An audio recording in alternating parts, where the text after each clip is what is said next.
நீங்கள் எல்லோரும் பொறுப்புதாரிகள். உங்களில் ஒவ்வொருவரிடம் அவர்களுக்கு கீழ் உள்ளவர்கள் சம்பந்தமாக விசாரிக்கப்படும்.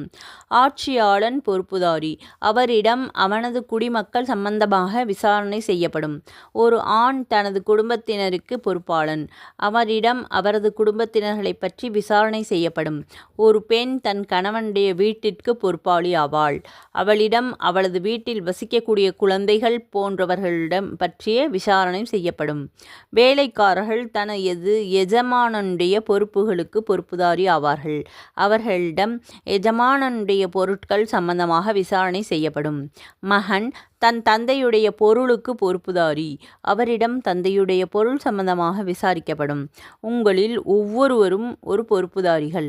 ஒவ்வொருவரிடமும் அவருக்கு கீழ் உள்ளவர்கள் சம்பந்தமாக விசாரிக்கப்படும் என்று ரசூலுல்லாஹி ஸல்லல்லாஹு அலைஹி வஸல்லம் அவர்கள் நவின்றதை தான் செவியுற்றதாக ஹஸரத் அப்துல்லா இப்னு உமர் ரலியல்லாஹு அன்ஹு அவர்கள் அறிவித்திருக்கின்றார்கள்.